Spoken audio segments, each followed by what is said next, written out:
Hello everyone, welcome. இன்னைக்கு நம்ம வந்து என்னோட லேப் டூர் பண்ண போகிறோம். லேப் டூர்னா வந்து நான் வந்து மாலிகுலர் பயாலஜியில் ஒர்க் பண்ணுறேன். ஸோ எங்கள் லேப் ஃபுல்லாகவே வந்து மாலிகுலர் பயாலஜி ஒர்க் தான் வந்து போயிட்டுருக்கு. ஸோ இன்னைக்கு வந்து சில எக்யூப்மெண்ட்ஸ்லாம் உங்களுக்கு காட்ட போகிறேன், நாங்கள் எதெல்லாம் யூஸ் பண்ண போகிறோம் அப்படின்னு. ஃபஸ்ட்டு வந்து இது வந்து ஒரு cell culture room. Cell culture அப்படின்னா நம்ம விவசாயம் பண்ணுவோம்ல, ஒரு செடியை வந்து ரோஜா செடியை வந்து உடச்சி வச்சா அந்த இடத்துல வந்து புது செடி உடச்சிடும். அதே மாதிரி வந்து நாங்கள் உடம்புல இருக்க செல்ஸ் எல்லாம் கொஞ்சம் பிச்சு எடுத்து லேப்ல வந்து விவசாயம் பண்ணிட்டு இருக்கோம், செல் விவசாயம். அந்த எக்யூப்மெண்ட்ஸ் எல்லாம் எப்படி இருக்கு அப்படின்னு தான் நாம பார்க்க போறோம். வாங்க உள்ள போலாம். ஸோ இதுதான் வந்து செல் கல்ச்சர் ரூம். இங்க வந்து பேசிக்கா எல்லாமே ரொம்ப ஸ்டெரைலா இருக்கும். ஸ்டெரைல் அப்படின்னா கண்டாமினேஷன் இருக்கக்கூடாது. ஏன்னா செல்ஸை நாங்க வளர்க்குறோம் இல்லையா, அப்படி வந்து வளர்க்கும்போது நம்ம கையில் இருக்க பாக்டீரியாவும் அந்த செல் கல்ச்சர் மீடியா அப்படின்றதுக்குள்ள போயிடுச்சுன்னா அதுவும் சேர்ந்து வளர ஆரம்பிச்சிடும். ஸோ நமக்கு வந்து வெறும் செல்கள் மட்டும்தான் வேணும் இல்லையா, வேற எதுவுமே நமக்கு தேவையில்லை. ஃபார் எக்ஸாம்பிள், இப்போ நமக்கு வந்து ரத்த செல்கள் வேணும் அப்படின்னா அது மட்டும்தான் அதில் இருக்கணும். வேற பாக்டீரியா, ஃபங்கை, வைரஸ் அதில் எதுவுமே இருக்கக்கூடாது. அதனால வந்து ரொம்ப கிளீனா வந்து இருக்கணும். ஸோ நீங்க பாத்தீங்கன்னாலே தெரியும், எல்லாமே இந்த உள்ள வந்தா எனக்கு தான் தெரியுது எத்தனால் ஸ்மெல் அடிக்கும். ரொம்ப எல்லாமே கிளீன் பண்ணி வச்சிருப்பாங்க. அண்ட் இந்த மாதிரி செல் கல்ச்சர் அதெல்லாம் பண்றது வந்து இந்த மாதிரி ஒரு எக்யூப்மெண்ட்ஸ்ல தான் பண்ணுவோம். இது வந்து லேமினார் ஆல்ஃப்ளோ சேம்பர் அப்படின்னு சொல்லுவோம். ஏதாவது இப்போ ஒரு செல் அந்த ஃபிளாஸ்க் ஒன்று இருக்கும், செல் கல்ச்சர் ஃபிளாஸ்க் அப்படின்னா இதுதான் வந்து செல் கல்ச்சர் ஃபிளாஸ்க்.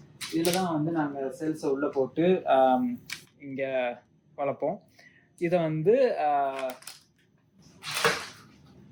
இந்த இன்குபேட்டரில் வச்சுருவோம். இந்த இன்குபேட்டர் வந்து நம்ம பாடியோட டெம்பரேச்சரே மெயின்டைன் பண்ணுவோம். அதாவது இங்கே 37 டிகிரிஸ் வந்து போட்டிருக்காங்க. ஸோ 37 டிகிரிஸ் வந்து இது உள்ள மெயின்டைன் ஆகிட்டே இருக்கும். ஏன் அப்படின்னா நம்ம பாடியில எப்படி செல் வளருதோ அதே மாதிரி அது வெளியும் வளரணும். அந்த டெம்பரேச்சர், அதுக்கு தேவையான நியூட்ரிஷன்ஸ் எல்லாமே நம்ம கொடுத்து இதுக்குள்ள வச்சுட்டோம் அப்படின்னா அது பாட்டுக்கு செல் வந்து வளர ஆரம்பிக்கும். அந்த செல்ஸை வந்து இப்போ நாங்கள் கவுண்ட் பண்ணணும்னா இந்த மாதிரி ஒரு சிம்பிள் மைக்ரோஸ்கோப் தான் பண்ணுவோம். ரொம்ப வந்து காம்ப்ளெக்ஸாக நான் முன்னாடி ரீல்ஸ்ல தான் போட்ட மாதிரி கன்ஃபோக்கல் மைக்ரோஸ்கோப்ல அது கிடையாது. ஜஸ்ட் ஒரு லைட் மைக்ரோஸ்கோப். இது எதுக்குன்னா ஜஸ்ட் எவ்வளோ செல் இருக்குன்னு கவுண்ட் பண்றதுக்காக மட்டும்தான். அப்புறம் அந்த சினிமாலெல்லாம் பார்த்துருப்பீங்க, சயின்டிஸ்ட்னா வந்து நான் அந்த டியூப் போட்டு சர்றது ஏதாவது சுத்த விட்டுக்கிட்டு இருப்பாங்க. அதுதான், அது வந்து சென்ட்ரிஃபியூஜ். இது டிஃப்ரெண்ட் சைஸஸ்ல இருக்கு. இது சின்னது, அது கொஞ்சம் நிறைய பெரிய வால்யூம் இருக்க பிளாஸ்டெல்லாம் அதுதான் போடுவோம். மற்றபடி இந்த ரூம்ல சொல்றதுக்கு இது நாங்கள் திரும்ப சொல்றதுக்கு வந்து என்னன்னா, இதுதான் அந்த laminar airflow chamber. Cell culture work எல்லாமே இது உள்ளதான் நடக்கும். ஏன்னா வந்து இதை நாங்கள் சுவிட்ச் ஆன் பண்ணிட்டோம்னா வெளியே இருந்து எந்த காற்றும் உள்ளே வராது. உள்ளே இருக்கிறது எல்லாமே வந்து உடனடியாக வெளியே போயிட்டே இருக்கும். ஸோ பாக்டீரியா, வைரஸ் எதுவுமே வந்து உள்ளே வராது. அதே மாதிரி நம்ம உள்ளே விடும்போதும் கையில் க்ளவுஸ் போட்டுப்போம். அது போக எத்தனால்லாம் போட்டு ரொம்ப க்ளீன் பண்ணி முடிஞ்ச வரைக்கும் செல்ஸை தவிர வேற நமக்கு தேவையான செல்ஸை தவிர வேற எதுவுமே இல்லாத மாதிரி நாங்கள் பண்ணிப்போம். ஸோ இதுதான் வந்து பேசிக்காக ஒரு செல் கல்ச்சர் ரூமில் இருக்க எக்யூப்மெண்ட்ஸ். இப்போ இதுக்குள்ள வந்து ஹியூமன்ஸோட ஹியூமன் இல்லை, இந்த ரூம்ல வந்து ஹியூமன் மெட்டீரியல்ஸ் அலோவ் இல்லை. ஏன்னா இது S1 லேப், பயோசேஃப்டி லெவல் 1. இங்கே வந்து அனிமல் செல் கல்ச்சர்ஸ் தான் நடக்குது. அடுத்த ரூமுக்கு வந்து காட்டுறேன், அது வந்து S2 பயோசேஃப்டி லெவல் 2. அங்கே தான் வந்து ஹியூமன் மெட்டீரியல்ஸ் எல்லாம் போயிட்டு இருக்கோம். வாங்க நெக்ஸ்ட் ரூமுக்கு போகலாம். இது வந்து என்னோட பிளேஸ். இங்கே தான் வந்து நான் மோஸ்ட்டாக ஒர்க் பண்ணுவேன். இதெல்லாம் வந்து சில ப்ரோட்டோகால்ஸ் எப்படி வந்து எக்ஸ்பிளைன் பண்ணணும் அப்படின்றத நான் பிரிண்ட் எடுத்து ஒட்டி வச்சிருக்கேன். அண்ட் மோஸ்ட்டாக நான் ரீல்ஸ் போடுறது எல்லாமே இங்கே கேமரா வச்சு இப்படி தான் ரெக்கார்ட் பண்ணிட்டு இருப்பேன். இது வந்து இதுவும் ஒரு பேசிக்கான ஒரு மைக்ரோஸ்கோப். இங்கே வந்து வெளியில் செல் கவுட் பண்ணுறதுக்கு இது யூஸ் பண்ணுவோம். ஸோ பெருசாக இது வந்து ரொம்ப க்ளீனாக இருக்கணும், பாக்டீரியாலாம் இருக்கக்கூடாது அப்படின்ற மாதிரி செட்டப் கிடையாது. ஓகே, ஓரளவுக்கு இருக்கும், பட் ரொம்ப ஸ்டெரைலா இருக்காது, அவ்வளோதான். இது வந்து பிசிஆர் பார்ட். பிசிஆர்னா வந்து இதுதான் பிசிஆர் மிஷின். இது என்ன பண்ணணும்னா, இது ஒரு டிஎன்ஏ ஜெராக்ஸ் மிஷின் மாதிரி. உள்ள போகிற டிஎன்ஏ வந்து காப்பி எடுத்து கொடுக்கும். நீங்கள் இந்த மிஷின்லாம் வந்து யூஸ்வலாக அந்த கோவிட் டைமில் தான் நிறையா கேள்விப்பட்டிருக்கீங்க, PCR test, PCR RT PCR test அப்படின்னு. இதுதான் அந்த மிஷின்ஸ். இது என்ன பண்ணுன்னா, நம்ம உள்ள டிஎன்ஏவை போடுறோம், அதுக்கு தேவையான என்சைம்ஸை போடுறோம் அப்படின்னா நம்ம கொடுக்குற டிஎன்ஏவை பல மில்லியன் காப்பி எடுத்து கொடுக்கும்.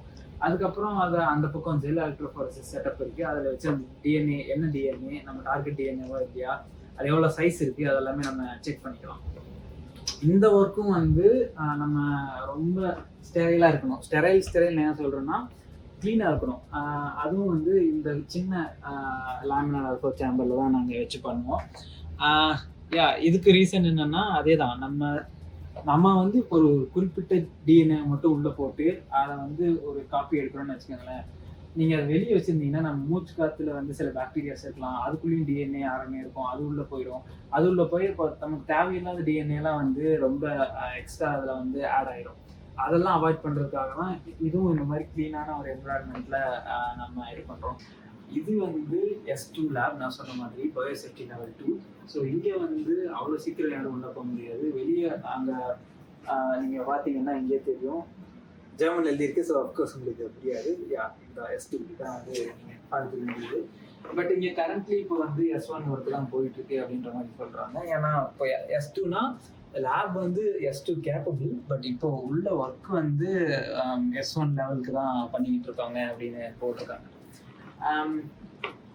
இது ஏன் S2 அப்படின்னா வந்து S1 அப்படின்னா அதனால மனுஷங்களுக்கு எந்த பிரச்சனையும் வராது, அங்கே நம்ம யூஸ் பண்ணுற கெமிக்கல்ஸாக இருக்கட்டும் இல்லை பாக்டீரியாஸாக இருக்கட்டும் நம்மளுக்கு எதுவும் அஃபெக்ட் ஆகாது அப்படின்ற மாதிரி இப்போ S2 லேப் அப்படின்னா வந்து அது மனுஷங்களை அஃபெக்ட் பண்ணும். சில வைரஸ் எல்லாம் வந்து நாங்கள் எக்ஸ்பெரிமெண்ட்டுக்காக யூஸ் பண்ணுவோம், அதை வந்து நமக்குள்ளே போச்சுன்னா நமக்கு ஆபத்து ஏற்படலாம். அந்த மாதிரி கண்டிஷனில் இருக்கிறதெல்லாம் S2 லேப் தான் பண்ணணும்.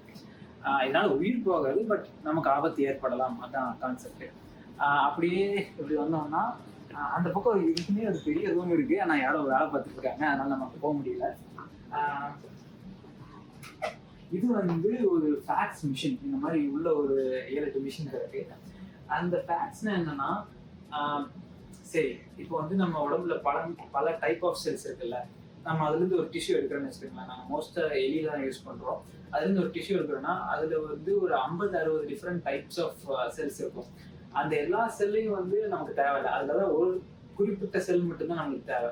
ஆனால் ஒரு டியூப்ல நாம எடுத்தோம்னாலே அதில் வந்து ஒரு 10 மில்லியன் செல்ஸ் இருக்கும். அந்த 10 மில்லியன்ல நமக்கு தேவையான 1 மில்லியன் செல் இருக்குன்னு வச்சுக்கோங்களேன். ஒவ்வொன்றா பொறுக்கி எடுக்க முடியாதுல்ல, அதனால நமக்கு ஒரு மிஷின் இருக்கு, அதுதான் வந்து இந்த ஃபேக்ஸ்.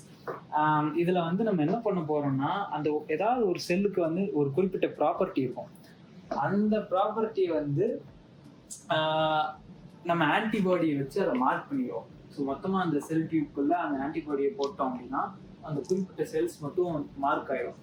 அந்த சொல்யூஷனை கொண்டு வந்து இதில் போட்டு நம்ம கம்ப்யூட்டர்கிட்ட சொன்னோம்னா, ஓகே நான் இந்த செல்லை மார்க் பண்ணியிருக்கேன், அதை மட்டும் தனியாக பிரித்து கொடு அப்படின்னு சொன்னோம்னா இந்த மிஷின் ரன் ஆகும். ரன் ஆகி ஒவ்வொரு செல்லையும் எடுத்து அதை அனலைஸ் பண்ணி அது மேலே லைட் அடிக்கும். அதில் நம்ம என்ன கலர் போட்டிருக்கோமோ அந்த கலர் அந்த செல் இருந்தால் மட்டும் அதை தனியாக பிரித்து எடுத்து நமக்கு ஒரு டியூப்ல கொடுத்துரும். ஸோ இதுதான் ஃபேக்ஸோட ஜென்ரலான ஒரு ஐடியா. இதை தாண்டி இங்கே என்ன இருக்குது அப்படின்னா, இங்கே குரோமோட்டோகிராஃபி மிஷின் இருக்குது. இது வந்து நிறைய இண்டஸ்ட்ரியல்ஸ்லாம் யூஸ் பண்ணுவாங்க. ஏன்னா அது ப்ரோட்டீன், பெப்டைட்ஸ் அது எல்லாமே வந்து இதில் தான் இருக்கும். ஸோ இது வந்து ஒரு குரோமோட்டோகிராஃபி மிஷின் சொன்ன மாதிரி சொல்லுவாங்க. நீங்கள் இந்த மாற்றான் படத்தில் பார்த்தீங்கன்னா கூட தெரியும், அந்த பாலை வந்து இதுக்குள்ள தான் போட்டிங்கன்னா அந்த ஸ்டீராய்டு லெவல்ஸ் எல்லாம் அப்படி காட்டும்ல. ஏன்னா இதுதான் வந்து நம்ம உள்ள கொடுக்கறதெல்லாம் வந்து பிரித்து கொடுக்கும். நம்ம எந்த மாதிரி வேணுமோ, இப்போ வந்து சைஸ் எக்ஸ்க்ளூஷன் குரோமோட்டோகிராஃபினா சைஸ் வாரியாக அதை பிரித்து கொடுப்போம். இதே நம்ம சார்ஜ் வாரியாக வந்து உள்ளே போடுற காம்ப்ளெக்ஸ் மிக்சர் நமக்கு பிரித்து வேணும்னா அதுக்கு வந்து வேற குரோமோட்டோகிராஃபி இருக்குது. ஸோ இதெல்லாம் எல்லா மிஷினுமே இங்கே இருக்குது. எந்தெந்த எக்ஸ்பெரிமெண்ட்டுக்கு எந்தெந்த தேவையோ அதெல்லாம் நாங்கள் அப்படி யூஸ் பண்ணிப்போம். ஆனால் எல்லாமே ஒரு பைப்லைன் மாதிரி வரும். ஃபஸ்ட்டு வந்து ஜீனோடைப் பண்ணுவோம், அதுக்கப்புறம் வந்து அதில் அந்த நமக்கு தேவையான மவுஸ் கிடைச்சிச்சுன்னா அந்த மவுஸ் எடுத்துகிட்டு போய் அதோட செல்லெல்லாம் எடுத்து அதை அனலைஸ் பண்ணுவோம். அதுக்கப்புறம் அதை மேபி ஃபேக்ஸ் பண்ணலாம். அப்புறம் அதுக்கப்புறம் அந்த ஃபேக்ஸ் பண்ணி தனியாக செல்ஸ் எல்லாம் நமக்கு தேவையான செல்ஸ் எல்லாம் எடுத்ததுக்கப்புறம் அதில் இருக்க மேபி ஒரு ப்ரோட்டீனை வந்து நம்ம எடுக்கணும் அப்படின்னா அதை வந்து இதில் போட்டு பண்ணுவோம். ஸோ இது எல்லாமே ஒரு காம்ப்ளெக்ஸ் ப்ராசஸஸ். இன்னைக்கு வந்து லேப்டாப் இது போதுன்னு நினைக்கிறேன். இதுக்கப்புறம் வந்து ஏதாவது ஒரு ஸ்பெசிஃபிக் எக்ஸ்பெரிமெண்ட் பண்ணும்போது அந்த எக்ஸ்பெரிமெண்ட் எப்படி பண்ணுறது, எப்படி பண்ணோம் அப்படின்றது மேபி எக்ஸ்பிளைன் பண்ணலாம். தேங்க்யூ ஃபார் வாட்சிங். See you guys on next one.